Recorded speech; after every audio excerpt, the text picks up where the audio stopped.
Ma mère m'a exclu du mariage familial mais a exigé les clés de ma maison de plage pour la lune de miel de mon frère. J'ai gardé le silence. Mon cadeau de mariage les a fait hurler de rage sans s'arrêter. Quand le téléphone a sonné cet après-midi-là, je n'y ai pas prêté attention. Le nom de ma mère sur l'écran signifiait généralement un rappel pour un rendez-vous chez le médecin ou une conversation sur la météo sur la côte normande. J'ai répondu joyeusement, m'attendant à moitié à l'entendre se plaindre de l'humidité. Au lieu de cela, sa voix était plus légère, presque euphorique. Mathieu se marie, a-t-elle annoncé comme si elle avait retenu la nouvelle jusqu'à ce qu'elle devienne trop grosse pour être contenue. Pendant un instant, une chaleur a fleuri dans ma poitrine. Mon petit frère qui se case enfin. J'ai imaginé une église, une salle de réception, peut-être même un orchestre. J'ai souri, prête à demander la date, les invitations, et où je devais envoyer ma réponse, mais ma mère n'a pas fait de pause assez longue pour que je puisse demander. C'est en famille seulement, a-t-elle dit sèchement. Et Élise, tu ne seras pas présente. Les mots ont atterri comme de l'eau froide. J'ai cru avoir mal entendu. Je ne serai pas. Quoi? C'est la décision de Mathieu, a-t-elle continué. Il veut que ce soit petit, privé, juste la famille proche. J'ai ri une fois. Court et sec. Je suis de la famille proche. Elle a soupiré comme elle le faisait toujours quand elle pensait que j'étais difficile. Tu sais ce que je veux dire. Son genre de famille. Tu comprendras un jour. Je me suis assise, stupéfaite et réduite au silence.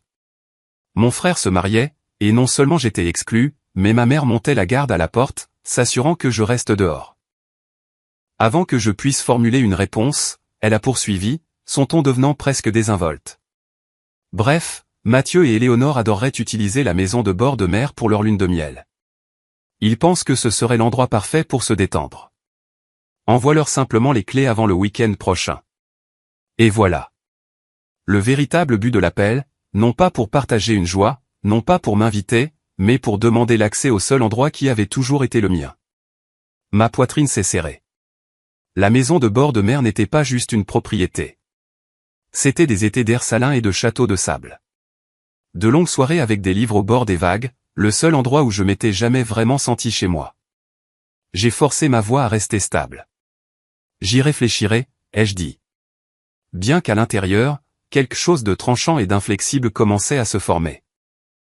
Une fois l'appel terminé, je suis resté assise dans le silence de ma cuisine, le bourdonnement du réfrigérateur étant le seul son. L'exclusion me brûlait, mais en dessous, un autre feu a pris, et ce feu allait me suivre dans les souvenirs de ce que cette maison signifiait vraiment. Après la fin de l'appel, je me suis retrouvé à fixer la petite clé en laiton qui pendait à un crochet près de la porte arrière, la clé de la maison de bord de mer. Ma main me démangeait de la prendre, mais au lieu de cela, j'ai fermé les yeux et laissé les souvenirs affluer. La maison était à nous depuis mes 12 ans. Mon père l'avait achetée après des années d'économie. Une modeste maison de vacances face au littoral normand. Ce n'était pas grandiose, mais pour moi, c'était magique. L'air salin, le fracas incessant des vagues, la façon dont le soleil plongeait, orange, à l'horizon. C'est là que j'ai appris à respirer librement. À l'époque, Mathieu l'adorait aussi. Il avait 9 ans et me suivait toujours avec ses pieds ensablés, me suppliant de construire des châteaux ou de faire la course avec lui jusqu'à l'eau. Nous passions des étés entiers avec des genoux écorchés, des mains collantes de glace, et des rires résonnants contre les dunes. Pendant un temps, la maison de bord de mer était le seul endroit où nous étions égaux, juste un frère et une sœur. Pas de comparaison, pas de favoritisme. Mais les choses ont changé. Mon père est décédé quand j'avais 25 ans, et son testament m'a désigné comme unique propriétaire de la maison. Mathieu a reçu d'autres biens, mais pas la maison. Je savais pourquoi papa me faisait confiance pour la préserver, pour la maintenir comme l'ancre de la famille. Mathieu ne l'a jamais pardonné. Depuis, à chaque fête, il a laissé entendre, parfois en plaisantant, parfois non, à quel point c'était injuste. J'avais l'habitude de l'ignorer, me disant qu'il était juste envieux, que ça passerait. Mais le ressentiment n'a fait que s'approfondir, nourri par la façon dont ma mère le couvait. Pour elle, Mathieu était le fils en or, plein de promesses, même lorsque sa vie était bâtie sur des prêts et des excuses. Maintenant, des années plus tard, ce même ressentiment avait pris forme. Il ne se contentait plus de convoiter la maison. Il l'exigeait comme si elle avait toujours été la sienne. La clé brillait dans la lumière de l'après-midi, et je savais que ce n'était plus une question de souvenir. Il s'agissait d'une ligne qui avait été franchie, une ligne que je ne pouvais plus ignorer. Et franchir cette ligne allait mettre l'image de Mathieu, le fil en or, sous un éclairage plus net et plus dangereux. Mathieu avait toujours su comment charmer une assemblée. Il pouvait arriver en retard, sans préparation, et repartir quand même avec des éloges pendant que je restais invisible dans mon coin. Enfant, il était le malicieux, celui qui contournait les règles, celui que ma mère défendait avec un rire doux et un hochement de tête. C'est tout Mathieu, disait-elle, comme si ces 3 mots excusaient tout. Ça n'avait pas changé avec l'âge. Il passait d'une entreprise ratée à une autre, empruntant toujours, promettant toujours le prochain grand coup. Chaque fois qu'il trébuchait, ma mère appelait ça de la malchance, tandis que n'importe lequel de mes succès était considéré comme normal, rien d'extraordinaire. J'ai arrêté d'attendre une reconnaissance il y a des années, mais être exclu de son mariage traçait la ligne d'une encre plus sombre. Éléonore, sa fiancée, cadrait parfaitement avec le tableau. Elle venait d'une famille respectable dont le nom s'était aminci en même temps que leur compte en banque. Je l'avais rencontrée une fois lors d'un dîner de fête. Gracieuse, polie, avec un sourire qui n'atteignait pas tout à fait ses yeux. Elle se comportait comme quelqu'un à qui on avait appris que les apparences étaient une question de survie. Il n'était pas difficile d'imaginer pourquoi Mathieu l'avait choisie. Elle le faisait paraître prospère par proximité. Et il lui offrait l'illusion de la stabilité. Leur mariage, présenté comme familial, n'a jamais été destiné à être petit. Il était organisé, une scène où Mathieu pouvait se tenir au centre, admiré, tandis que j'étais entièrement effacé du scénario. Mon absence ne serait pas une erreur. Elle serait intentionnelle, une gomme. Pendant des années, j'avais été la sœur silencieuse, celle qui avalait les affronts et passait à autre chose. Mais en écoutant ma mère me rejeter si facilement, j'ai réalisé que mon silence leur avait simplifié la tâche. J'avais permis à Mathieu de devenir le fils en or sans contrôle. Et maintenant, face à cette exclusion délibérée, j'ai senti le silence commencer à se briser. La morsure de l'exclusion ne s'est pas estompée. Elle s'est accrochée à moi comme le sel sur la peau, s'infiltrant dans chaque pensée. Pendant des jours après l'appel, j'ai rejoué les mots de ma mère dans ma tête, son rejet calme.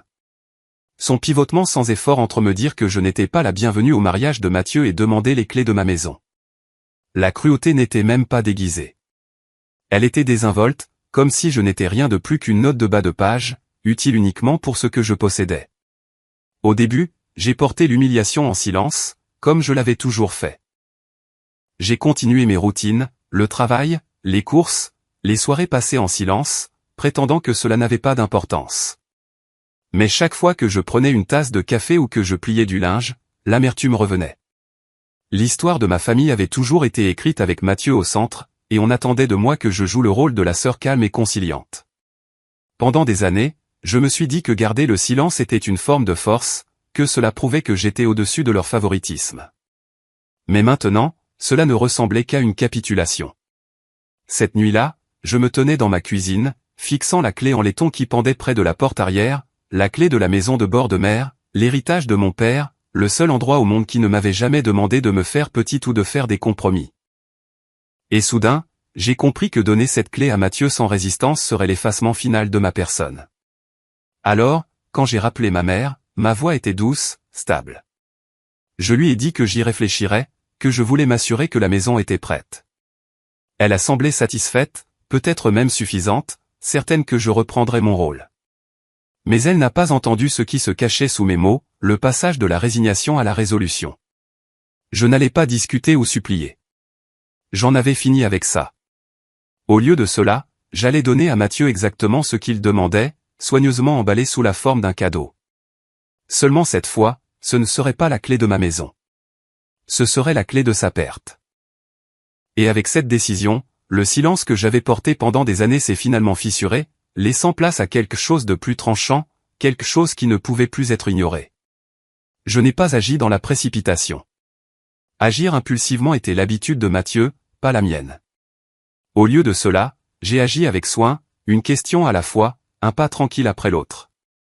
S'il pensait que j'allais simplement leur remettre les clés de l'héritage de mon père, il se trompait. J'ai commencé par des gens qui connaissaient Mathieu depuis plus longtemps que je ne pouvais le supporter. Un ancien partenaire commercial a répondu à mon appel avec un rire amer. Ils n'avaient pas eu de nouvelles de Mathieu depuis qu'il avait abandonné leur projet de restaurant. Il m'a laissé avec des fournisseurs impayés et un procès. J'espère que vous n'appelez pas pour le défendre. Sa voix ne laissait aucun doute sur le fait que mon frère était plus un escroc qu'un entrepreneur. Une autre connaissance m'a parlé d'une start-up technologique ratée. Éclatante sur le papier mais creuse en pratique, financée par des prêts que Mathieu n'a jamais remboursés. Plus je posais de questions, plus les histoires concordaient, charme, promesses et une traînée de dettes assez épaisses pour étouffer quiconque s'approchait de trop près. Les ragots du petit village ont comblé les vides. Au marché, une vieille voisine s'est penchée sur son chariot et a baissé la voix. J'entends dire que la banque rôde. Votre frère a des mois de retard sur ses échéances. Heureusement qu'il a trouvé une femme comme Éléonore, bien que sa famille soit respectable, ou du moins l'était avant la crise. Cela m'a poussé à chercher dans les archives publiques. Il n'a pas fallu longtemps pour les trouver, des avis de saisie sur la propriété de la famille d'Éléonore. Une série d'hypothèques qui traduisait le désespoir en noir et blanc. Pièce par pièce, l'image s'est précisée. Ce mariage n'était pas une question d'amour éternel ou même d'apparence.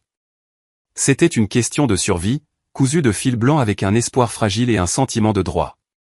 La maison de bord de mer n'avait pas été choisie parce qu'elle était romantique. Elle avait été choisie parce qu'elle était stable, précieuse, inébranlablement mienne. J'ai fermé mon ordinateur portable un soir avec la claire compréhension que la lune de miel de Mathieu n'avait jamais été conçue pour les vagues ou les couchers de soleil. Il s'agissait de levier, d'utiliser le seul endroit que je possédais encore en pleine propriété pour masquer le sol qui s'effondrait sous ses pieds. Et s'il était prêt à miser son mariage sur cette illusion, alors il était temps que je décide quelle vérité j'étais prête à placer entre ses mains. Une fois les pièces disposées devant moi, le plan s'est presque écrit de lui-même. Je n'allais pas crier, accuser ou supplier qui que ce soit d'écouter. Cela n'avait jamais fonctionné avec ma famille. Ils préféraient le charme de Mathieu à ma raison. Alors, au lieu de cela, j'allais faire ce à quoi ils s'attendaient le moins, leur tendre la vérité comme si c'était une bénédiction.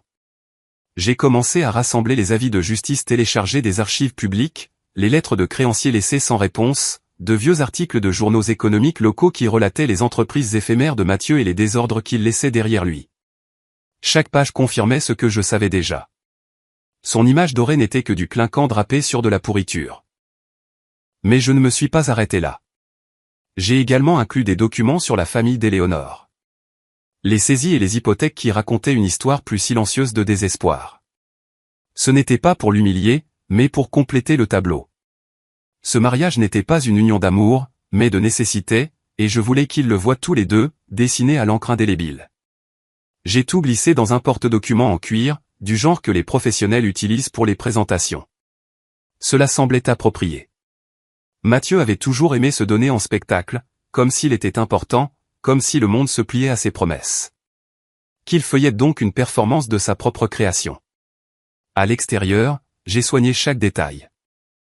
Du papier cadeau argenté, lisse et impeccable, un large ruban blanc parfaitement noué au centre, le genre de paquet qui a sa place à l'avant d'une table de cadeaux, admiré avant d'être ouvert. J'ai placé une carte dessus, mon écriture stable. Pour Mathieu et Éléonore, avec amour. Que ce cadeau vous serve bien pour construire un avenir ensemble. Quand j'ai eu fini, j'ai posé la boîte au milieu de ma table de salle à manger et je l'ai contemplée. Elle semblait inoffensive, presque élégante, mais je savais ce qu'elle contenait. Pas de la vengeance, pas de la méchanceté, juste la vérité, superposée et indéniable. Et bientôt, la vérité arriverait à leur porte, attendant d'être déballée. Ça n'a pas pris longtemps. 2 jours après avoir laissé le paquet à l'appartement de Mathieu, mon téléphone s'est allumé avec son nom. Je l'ai laissé sonner une fois avant de répondre, en stabilisant ma respiration. Mais qu'est-ce qui ne va pas chez toi? Sa voix était déjà suraiguë, assez forte pour vibrer à travers la ligne. Tu trouves ça drôle? Tu as gâché notre semaine de mariage. Derrière lui, j'entendais des pleurs étouffés Éléonore, sans doute et le froissement de papier jeté violemment contre quelque chose de dur. Le son de mon porte-document déversant son contenu sur leur... Élise, comment as-tu pu faire ça à ton frère le jour de son mariage? Tu es jalouse. C'est tout. Tu as toujours été jalouse de son succès.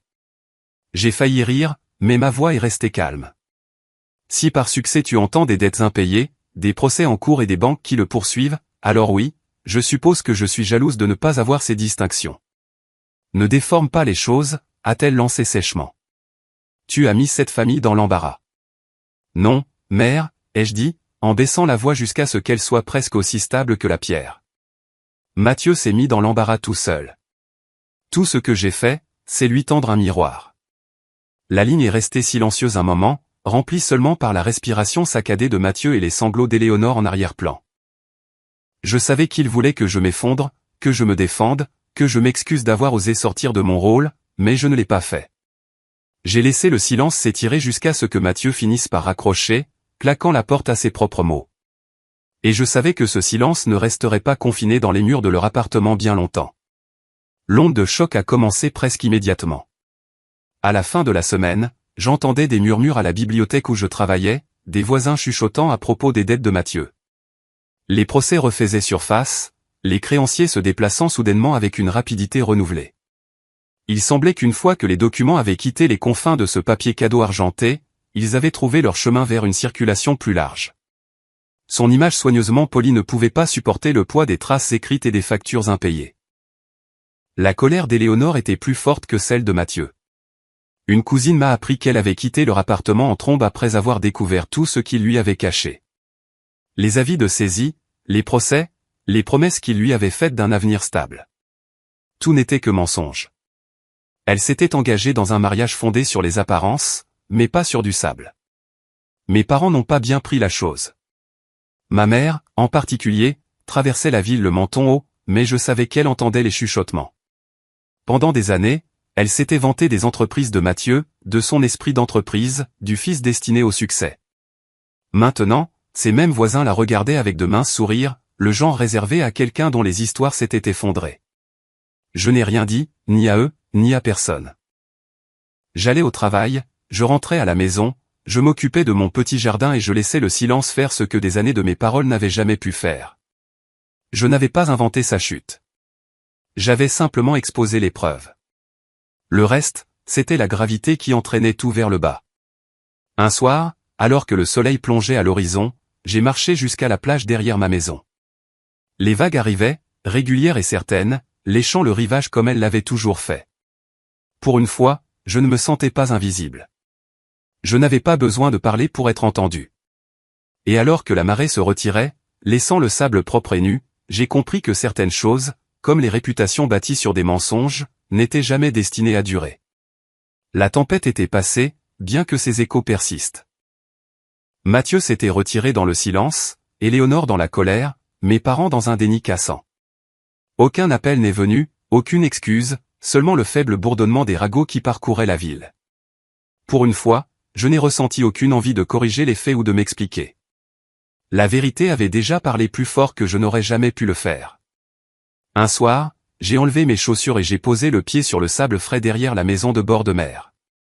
La marée venait de commencer à monter, s'enroulant sur le rivage en longues et patientes vagues. Chaque pas enfonçait mes pieds plus profondément dans la terre, m'ancrant à un lieu qui m'avait porté à travers l'enfance, le deuil, et maintenant ce règlement de compte. J'ai pensé à toutes les années où j'avais attendu une reconnaissance, une petite mesure d'approbation de la part des gens qui m'avaient toujours tenu à la lisière de leur cercle. Cette fin m'avait façonné, usé, convaincu que le silence était une force. Mais maintenant, debout pieds nus au bord de l'eau, j'ai réalisé que je n'avais pas besoin de leur permission pour appartenir. La maison de bord de mer était plus que du bois vieilli et des fenêtres en verre, c'était le dernier cadeau de mon père. Un sanctuaire d'été rempli d'air salin et de rire, et la preuve que je pouvais survivre au poids de l'exclusion. Ils pouvaient essayer de prendre les clés, de diminuer ma valeur, de m'effacer de leurs étapes importantes, mais ils ne pouvaient pas m'enlever le sol sous mes pieds. J'ai levé le visage au vent et j'ai senti quelque chose de stable s'installer en moi. Je ne serais peut-être jamais pleinement accepté par ma famille. Mais l'acceptation n'était plus ma monnaie d'échange. Le respect l'était, et le respect, je l'ai enfin compris, n'était pas quelque chose qu'ils pouvaient accorder. C'était quelque chose que je revendiquais. Le sang fait de vous des parents, mais le respect fait de vous une famille. Et en me retournant vers la lueur de la maison, j'ai su que j'avais reconquis ce qui avait toujours été mien.